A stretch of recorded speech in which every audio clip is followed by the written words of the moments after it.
Hi everyone, Kavita is here. Class 8th, Chapter 4, Quadrilateral. थोड़ा difficult है। अभी तक हमने लास्ट वीडियो में एक ही वीडियो डाली है। क्वाड्रिलेटरल की डेफिनेशन पढ़ी है। क्या? Close shape surrounding by 4 sides having 4 angle. Close shape एक close shape having 4 sides with 4 angle, जिसकी 4 भुजाएं हैं, 4 एंगल हैं, उसे क्या कहते हैं? क्वाड्रिलेटरल। अच्छा, पहली टाइप पढ़ी। अब टाइप्स होती है क्वाड्रिलेटरल की। क्या क्या क्वाड्रिलेटरल में आता भी? रेक्टेंगल भी है, स्क्वायर भी है, ट्रेपेजियम भी है, रोम्बस भी है, काइट भी है, पैरेललोग्राम भी है, राइट। अब पहली टाइप थी हमारी रेक्टेंगल। रेक्टेंगल की 2 डेफिनेशन हम पढ़ चुके हैं। स्टैंडर्ड डेफिनेशन क्या कि ऑपोजिट साइड्स इक्वल होती है और हर एक कोण 90 डिग्री का होता है। ये तो हम छोटी क्लासेस से ही पढ़ते हैं, राइट। लेकिन उसके बाद मैंने क्या किया कि कॉन्ग्रुएंसी आपकी बुक के अकॉर्डिंग, जो नई बुक है उसी के अकॉर्डिंग कॉन्ग्रुएंसी प्रूव की कि कॉन्ग्रुएंट होता क्या है। जहाँ पे हमने 5 रूल पढ़े हैं, SSS, ठीक है, AAS, ये देख लेना।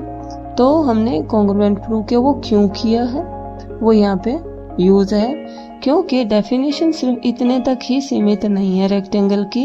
यहाँ पे और भी डेफिनेशन आएंगी कि डायगोनल बाइसेक्ट करते हैं, डायगोनल इक्वल होते हैं, वो प्रूव करते जाएंगे विद प्रूफ। हम प्रूव करेंगे और डेफिनेशन में वो स्टेप्स ऐड ऑन होते जाएंगे, राइट। तो एक क्वेश्चन के माध्यम से, क्वेश्चन है कारपेंटर प्रॉब्लम, जो आपकी बुक से ही है, और शायद केस स्टडी में ये इससे यही क्वेश्चन आ सकता है। कारपेंटर वाला इम्पोर्टेंट है, शायद मिड टर्म में ही आ जाए केस स्टडी में, ठीक है। तो अब कॉन्ग्रुएंट प्रूव करेंगे ट्रायंगल में, कोई भी पार्ट्स इक्वल दिखा देंगे, कॉन्ग्रुएंसी का यूज कर सकते बाय CPCT, और फिर हम एक एक डेफिनेशन और ऐड ऑन करते जाएंगे, जो कि रेक्टेंगल की अभी तक हमने 2 ही पढ़ी हैं। अब उसके बाद डायगोनल्स के बारे में पढ़ेंगे, ठीक है। हाँ जी, अब कारपेंटर की प्रॉब्लम देखते हैं। A carpenter needs to put together 2 thin stripe of wood as shown in figure। अच्छा, 2 स्ट्राइप हैं भाई, थिन, पतली पतली सी वुड की, ठीक है। ऐसे उन स्ट्राइप को रखना है उसे, ठीक।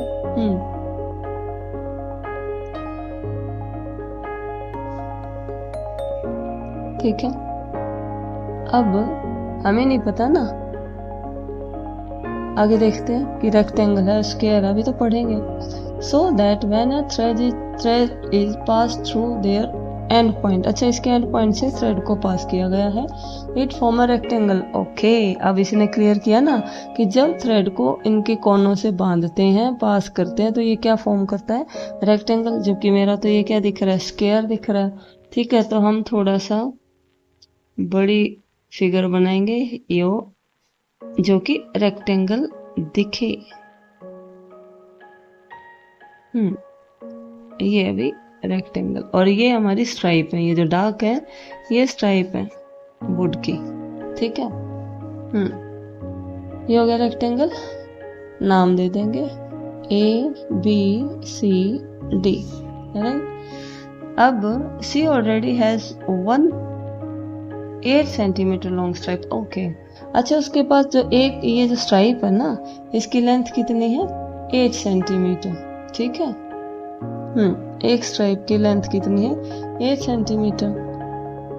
नेक्स्ट है, what should be the length of the other stripe. अच्छा, दूसरे के में लेंथ निकालनी है। Where should they both be join, और वो कहाँ ज्वाइन करेंगे। Let's first model the structure that the carpenter has to make.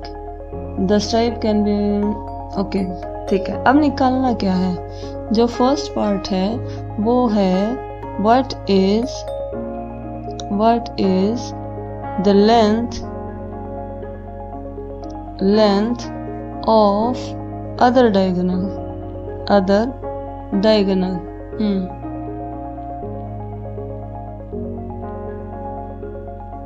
Diagonal, अच्छा, डायगोनल होते क्या है? हिंदी में कहते हैं विकर्ण। ये जो तिरछे होते हैं ना, ये जो एंड पॉइंट है, इंटरनली इनको मिलाएं, ये जो है ये कहलाते हैं डायगोनल। अच्छा, एक की तो लेंथ दे दी 8 सेंटीमीटर और इसने कहा अदर की क्या होगी, दूसरे की हमें प्रूव करनी है, राइट।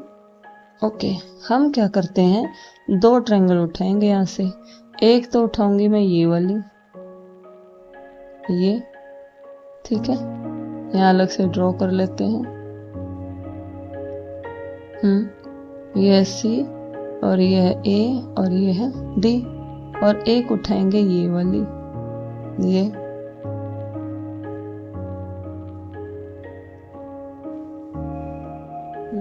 ये है ए बी डी, ठीक है।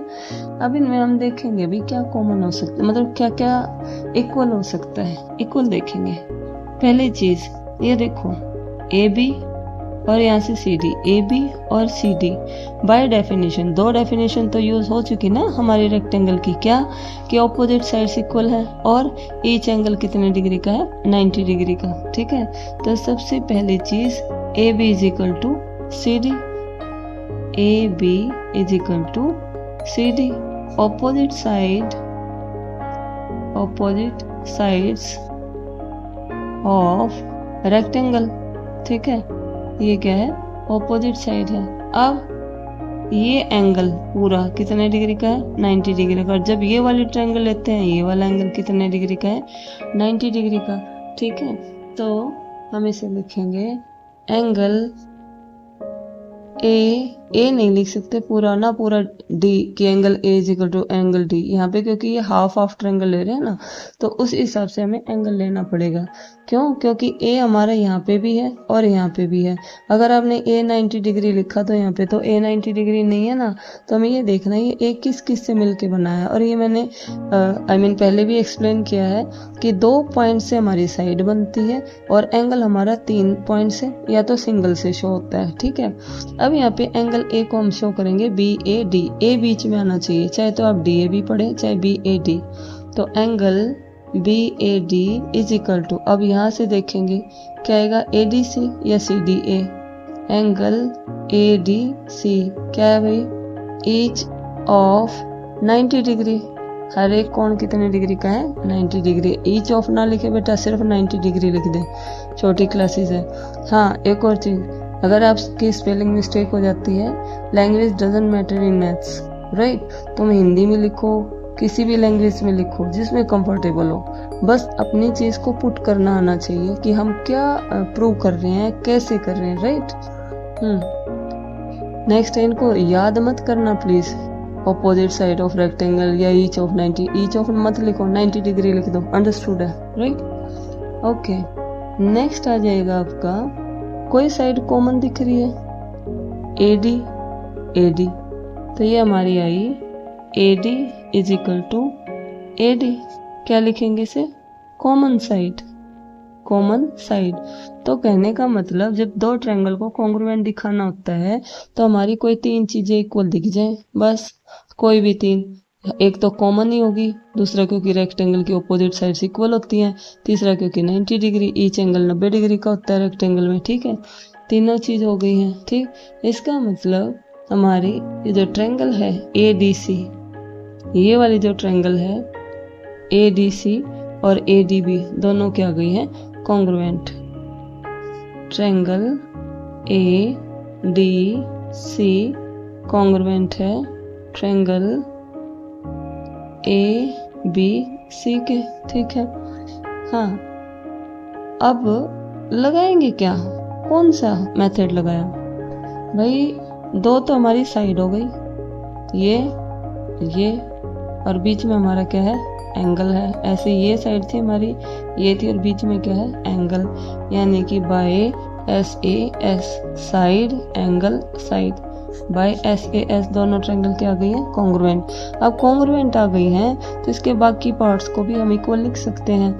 बाकी पार्ट्स क्या है भाई, डायगोनल है। ये AC एक डायगोनल है, ये BD दूसरा डायगोनल, देख लो ये AC एक है, फिगर में देख लो ये AC एक डायगोनल है और BD दूसरा डायगोनल है, ठीक है।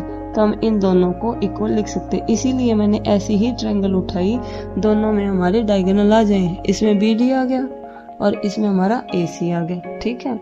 तो इसका मतलब इसका नाम क्या है भाई, AC। AC is equal to क्या आ गया, BD। ठीक है, इसे क्या लिखेंगे, बाय CPCT। CPCT क्या होता है, congruent parts, corresponding parts of congruent triangle. Congruent जो ट्रायंगल होती है, ये जो कॉन्ग्रुएंसी हमने प्रूव की है, कॉन्ग्रुएंट जो ट्रायंगल है उनके कॉरेस्पॉन्डिंग पार्ट्स, जो बचे हुए कुछ पार्ट्स हैं, उनको भी हम इक्वल लिख सकते हैं। ठीक है, अच्छा पहला था what is the length of other diagonal. एक की लेंथ दे रखी है 8 सेंटीमीटर, तो दूसरे डायगोनल, क्योंकि दोनों डायगोनल इक्वल आ गए ना, तो दूसरे की भी लेंथ कितनी हो गई, 8 centimetre. So length of other diagonal is 8 centimetre, right. ये आपका फर्स्ट क्वेश्चन कंप्लीट है। हाँ जी बेटा, नेक्स्ट उसमें है what is the point of intersection. Point intersection क्या होता है, जहाँ कोई भी दो लाइन इंटरसेक्ट करती हैं, एक दूसरे को काटती हैं। What is the point of intersection of the two diagonal. ये डायगोनल है भाई, ये दोनों का इंटरसेक्ट कर रहे हैं इस यहाँ पे। तो ये कह रहा है इस O के बारे में, इंटरसेक्टिंग पॉइंट के बारे में आप क्या कहेंगे। ठीक है, अब हम देखते हैं। अब O जो पॉइंट है, यानी कि ये जो इंटरसेक्ट कर रहा है, या तो ये इक्वल पार्ट्स में डिवाइड करता हो, बाइसेक्ट करता हो, या नहीं करता हो। बाइसेक्ट करने के मतलब ये पूरी 8 थी, अगर ये इसके इक्वल आ जाए, ये इसके इक्वल और ये इसके इक्वल, समझ आ रही है। इसका मतलब जो O पॉइंट है वो क्या है, मतलब एक दूसरे को डायगोनल क्या कर रहे हैं, बाइसेक्ट कर रहे हैं। यानी कि O जो है वो इसका मिड पॉइंट है और इसका भी मिड पॉइंट है, समझ आ रही है।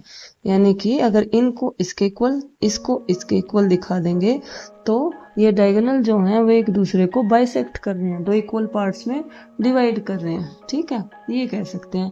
तो हम क्या करते हैं भाई, दो ट्रायंगल ली, फिर से यहाँ पे कॉन्ग्रुएंसी आएगी बार बार हर एक क्वेश्चन के लिए। ये ट्रायंगल ली, ये ली और ये ली। ठीक है, तो in triangle AOB and triangle, अब दूसरी ये ट्रायंगल ऐसे सिंबल लगा देते बेटे बस। दूसरे क्या है, COD। इस ट्रायंगल के अंदर पहली चीज क्या लेंगे, इसको हम ले लेते हैं एंगल 1, इसको ले लेते हैं angle 2। Angle 1 is equal to angle 2। जब दो लाइन इंटरसेक्ट करती हैं तो उनके ये जो आमने सामने के एंगल होते हैं ये होते हैं इक्वल। ठीक है, इसे बोलते हैं वर्टिकली ऑपोजिट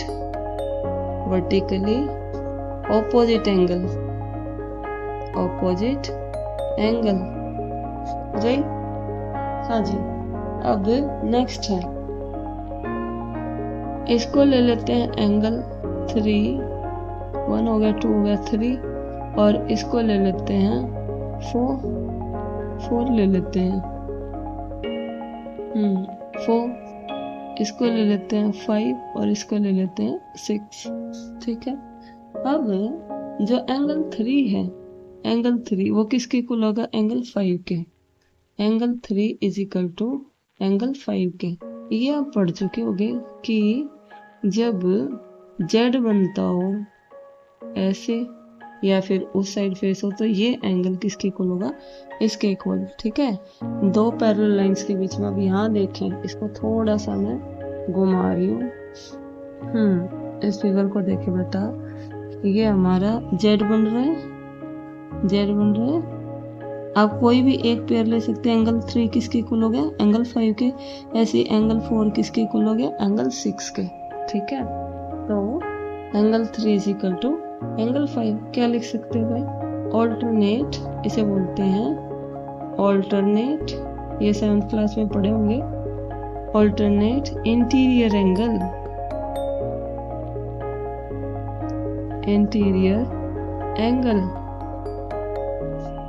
ठीक है, नेक्स्ट है तो आप तीसरे एंगल को ले सकते हो, एंगल 4 और एंगल 6, या फिर तीसरा ले सकते हो AB is equal to CD। ठीक है, हमने दो ये ट्रायंगल ली, ये वाली ली, तो इसमें ये जो CD है और ये AB है, ये क्या है भाई, रेक्टेंगल की साइड है, ऑपोजिट साइड, जो कि बाय डेफिनेशन इक्वल है। ठीक है, तो opposite sides of rectangle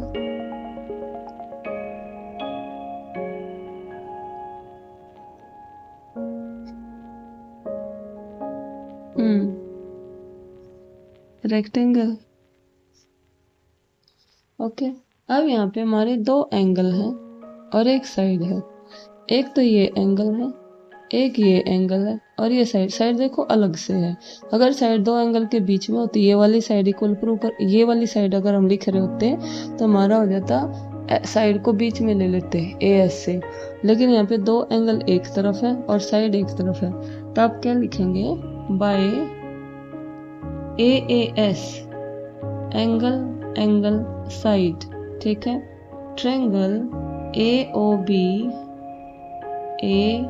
B congruent है ट्रायंगल सी ओ डी के, ठीक है। इसका मतलब जब दो ट्रायंगल हमारी कॉन्ग्रुएंट आ गई है तो कोरस्पॉन्डिंग पार्ट्स भी हमारे क्या होंगे, इक्वल होंगे। बाकी parts that is A O is equal to O C, it means A O is equal to O C, and ऐसे ही हमारा होगा O B is equal to O D. इन दोनों के लिए लिखेंगे by CPCT, corresponding parts of congruent triangle. अब ये देखो, ये हमारा ये इसके इक्वल आ गया, ये इसके इक्वल। इसका मतलब जो डायगोनल्स हैं वो एक दूसरे को क्या कर रहे हैं, बाइसेक्ट, ठीक है। It means diagonals of rectangle bisect each other. ये सिर्फ हम प्रूव ही नहीं करते जा रहे हैं, ये हमारी डेफिनेशन कंप्लीट होती जा रही है। रेक्टेंगल की मैंने कहा दो स्टैंडर्ड डेफिनेशन आप पहले से ही करके आए हैं छोटी क्लासेस से। पहला क्या है भाई, ऑपोजिट साइड्स इक्वल होती है। दूसरा क्या होता है भाई, हर एक कोण 90 डिग्री का होता है, ठीक है। तीसरा यहाँ पे अभी इससे पहले वाले में हमने क्या प्रूव किया है कि डायगोनल्स इक्वल होते हैं, है ना। एक डायगोनल 8 सेंटीमीटर था तो दूसरा भी कितना आ गया, 8 सेंटीमीटर। चौथी डेफिनेशन क्या पढ़ रहे हैं कि जो डायगोनल होते हैं वो क्या करते हैं, बाइसेक्ट करते हैं एक दूसरे को, ठीक है, बाइसेक्ट करते हैं, ठीक है। अब थर्ड पार्ट है भाई, थर्ड क्वेश्चन क्या पूछ रहे हैं, what should be the angle be between the diagonals, what should be the angle between the diagonals.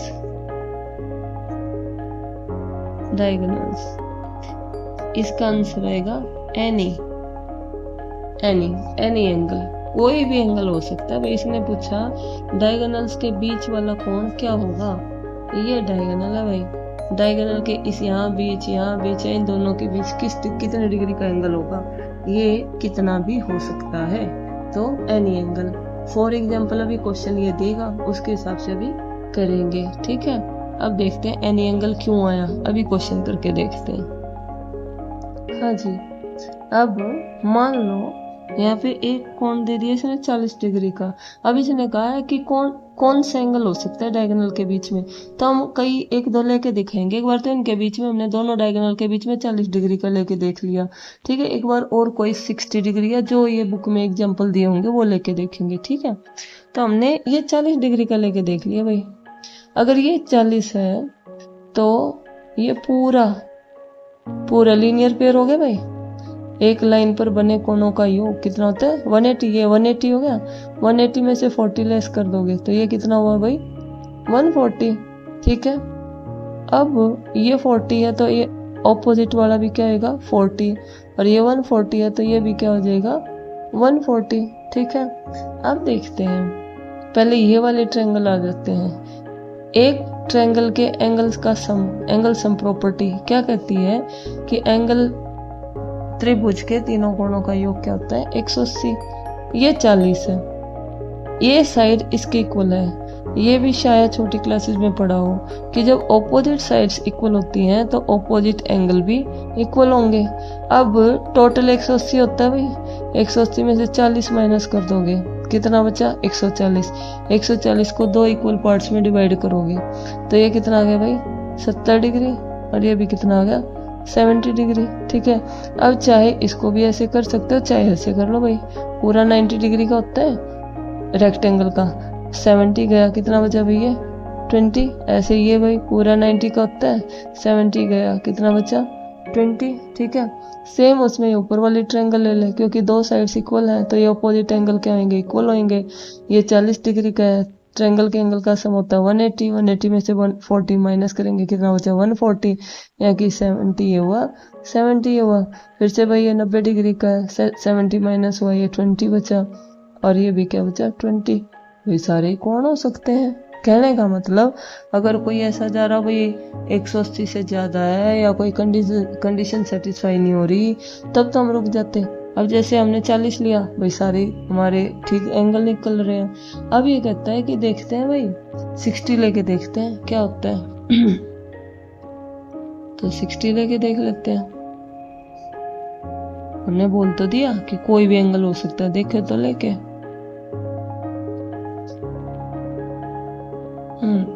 ये लिया 60।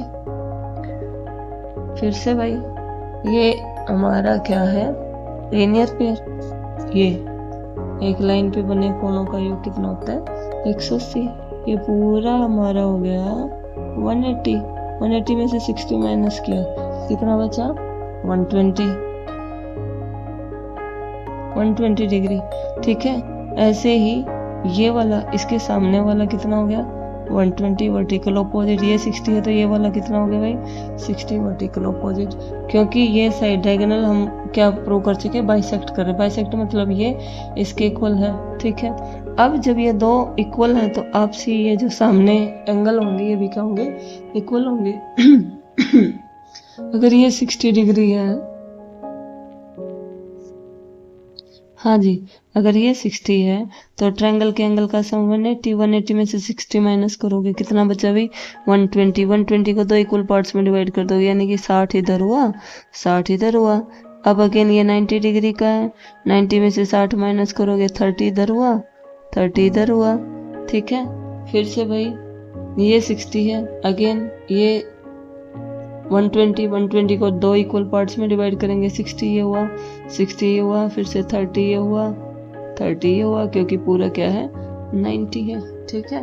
तो कहने का मतलब डायगोनल के बीच में एनी एंगल पॉसिबल है, कोई भी कोण ले सकते हैं, ठीक है। कहने का मतलब एक रेक्टेंगल के जो डायगोनल्स हैं वो परपेंडिकुलर नहीं होते। ये इसीलिए तो पूछ रहा था, क्योंकि अगली डेफिनेशन में यही चेक करना है कि इसके डायगोनल बाइसेक्ट करते हैं, परपेंडिकुलर नहीं। क्योंकि इसने कहा ना अगर इनके बीच के एंगल के कोण, इसके बीच का कोण बताओ क्या हो सकता है, तो हमने 60 भी करके देखा, वो भी हो सकता है, 40 भी करके देखा, वो भी हो सकता है, ठीक है। अब देखते हैं नेक्स्ट, जितनी डेफिनेशन होगी उसके अकॉर्डिंग हम क्वेश्चन करेंगे। कारपेंटर वाले के स्टार्टिंग के 3 क्वेश्चन लिए, क्योंकि वो मैंने कहा कि स्टडी के लिए इम्पोर्टेंट क्वेश्चन है, ठीक है। अब ये है पेज नंबर 94 पे, पेज नंबर 94, इसके कुछ क्वेश्चन करेंगे, ठीक है। तो find all the other angles inside the following rectangle.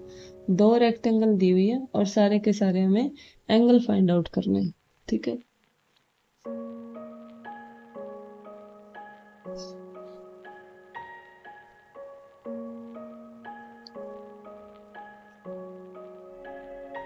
एक ये रेक्टेंगल दिया है,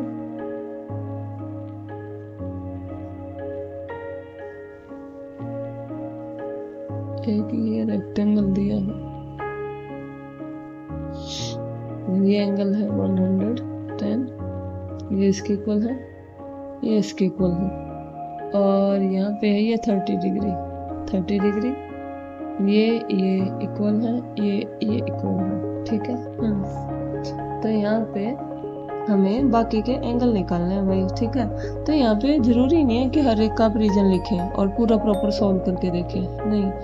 अब जस्ट ऐसे ही एंगल फाइंड आउट कर ले। जैसे ये 30 डिग्री है, ये इसको पार करके ऑल्टरनेट ये भी कितना हो जाएगा 30 डिग्री, ठीक है।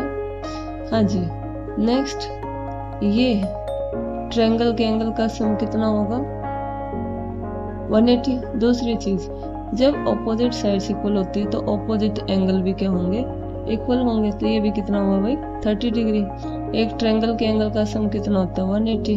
180 में से इन दोनों को ऐड करेंगे और माइनस कर देंगे, दोनों हुए 60। 180 में से 60 माइनस किया तो कितना आया 120। अब ये 120 है तो ये वर्टिकल ऑपोजिट ये भी कितना होगा 120। अगेन ये 30 है क्योंकि ये ऑपोजिट साइड्स इक्वल है तो ऑपोजिट एंगल भी इक्वल होंगे, ये भी कितना हुआ भाई 30 डिग्री। ठीक है, अब आ जाते हैं भाई इस वाले पोर्शन पे। अब यहाँ पे क्या भी हर एक कोण कितने डिग्री का होता है 90 डिग्री का, क्योंकि ये रेक्टेंगल है। ये 30 का तो इधर क्या बचा भाई 60। अगेन ये भी 90 डिग्री है, 90 में से 30 माइनस करेंगे तो क्या है भाई 60। ऐसे यहाँ पे भाई क्या आया 60, ऐसे यहाँ पे भाई क्या आया 60। अच्छा, ट्रायंगल के एंगल का सम होता है 180। 180 में से ये 60 ये 60 ये 180 में से माइनस कर देंगे इनका जोड़, ये भी कितना है भाई 60। ये 60 ये 60 ये भी कितना है भाई 60।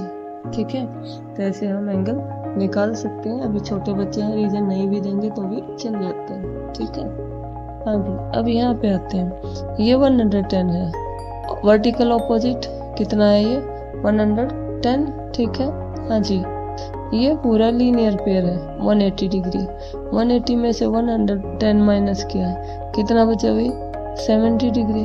ठीक है, हाँ जी, अब दो ऑपोजिट साइड्स इक्वल है, इधर भी और इधर भी ऑपोजिट साइड इक्वल है, इसका मतलब ये और ये एंगल इक्वल होंगे। ठीक है, इसका एंगल 1 ले रही हूँ, इसको क्या ले रही हूँ एंगल 2।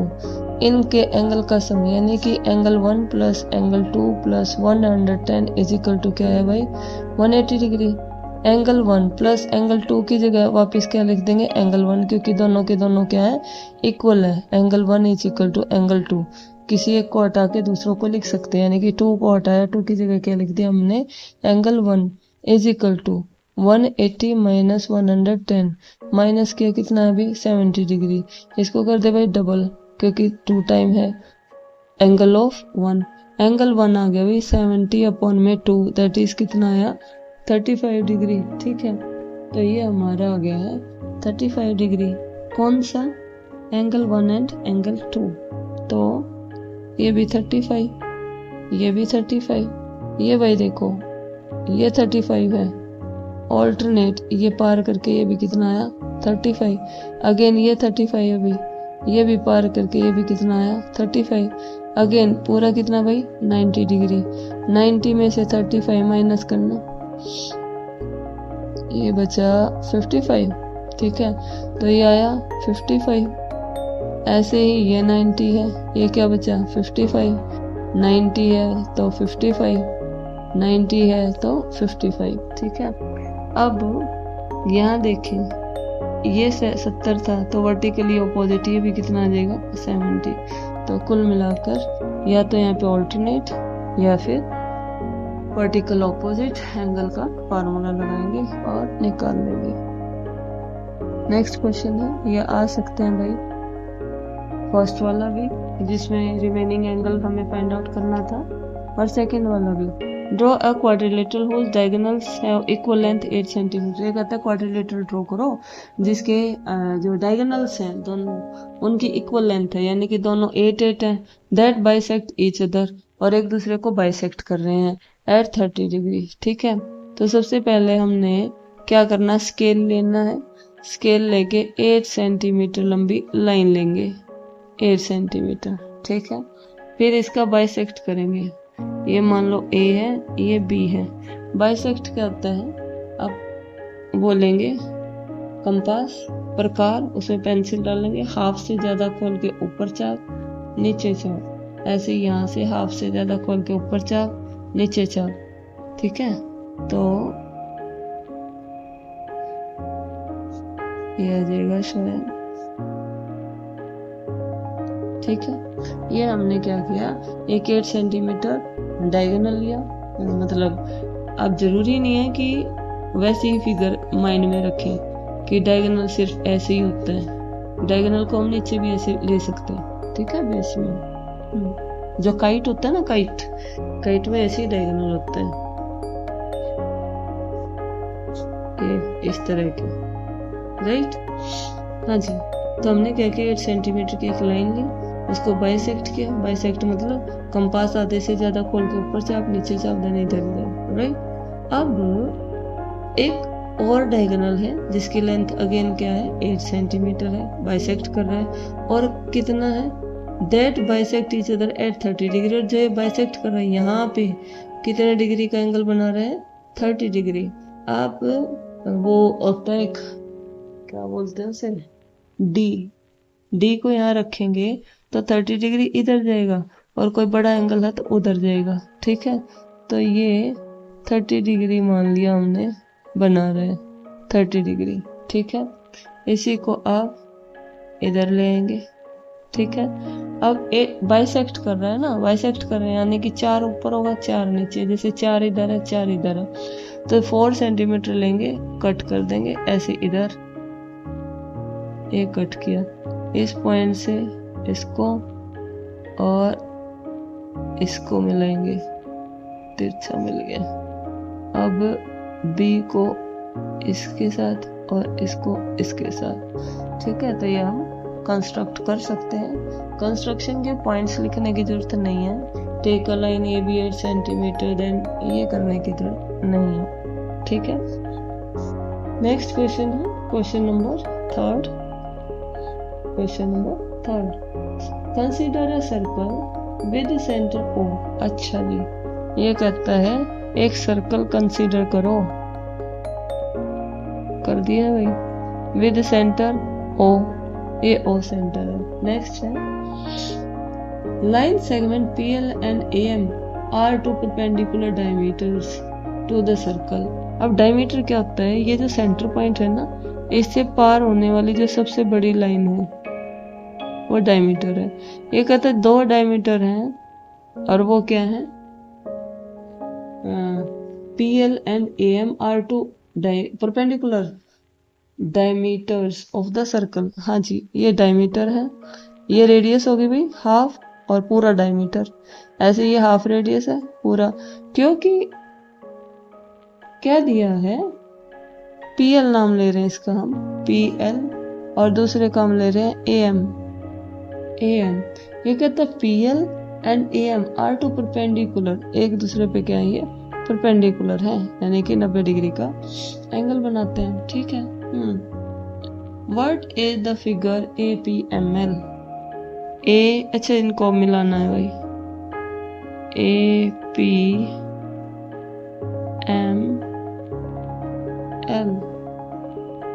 इसको पूरा कवर तो करना था। हाँ, ये कहते हैं इस फिगर के बारे में आप क्या कहेंगे APML, रीजन एंड और experiment to figure this out. Okay, ये कहता है हमें ये दिखाना है कि ये कैसी वो है, फिगर है, क्या है ये, ठीक है, जो अंदर है। इस फिगर का नाम बताना क्या है ये। ओके, हाँ जी। अब यहाँ पे क्या है, इस फिगर में हमने क्या देखा, OM is equal to OL is equal to OA is equal to OP की, ये सारे के सारे क्या है, ये सेंटर से इधर ये सारे क्या है इक्वल हैं। क्यों भाई, रेडियस है, सर्कल की रेडियस कहीं से भी लो भाई, सेंटर से ये रेडियस ही तो होगी सेंटर से, ठीक है। ये क्या होगी इक्वल। रीजन क्या लिखेंगे, रेडियस ऑफ सर्कल, ठीक है। हाँ जी, एक तो ये लिखा। दूसरा ये गिवन है कि डायगोनल क्या है, परपेंडिकुलर है। दूसरा क्योंकि रेडियस है, और रेडियस अगर ये इक्वल है तो इसका मतलब डायगोनल क्या कर रहे हैं, बाइसेक्ट भी कर रहे हैं, ठीक है। इसका मतलब diagonals diagonals are perpendicular to each other,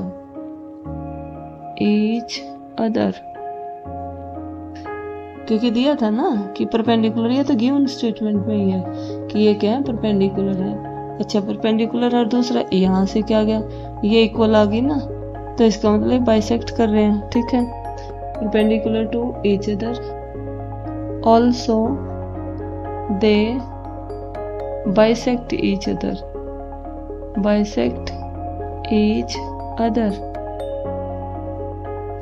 अब रेक्टेंगल और स्क्वायर में यही डेफिनेशन का फर्क है। जो रेक्टेंगल है उसके बाइसेक्ट तो करते हैं ये डायगोनल्स, लेकिन परपेंडिकुलर नहीं होते। अब अगर सर्कल के अंदर कोई फिगर है, पहली बात वो क्या होगा, स्क्वायर होगा। दूसरी चीज, क्योंकि उसके डायगोनल्स परपेंडिकुलर हैं, बाइसेक्ट करते हैं, तो ये स्क्वायर की डेफिनेशन में होता है। रेक्टेंगल में खास चीज क्या ध्यान देनी होती है कि डायगोनल कभी भी परपेंडिकुलर नहीं होते, जबकि स्क्वायर में होते हैं। इसका मतलब क्या है कि जो गिवन फिगर है, given figure is a square, is a square, right?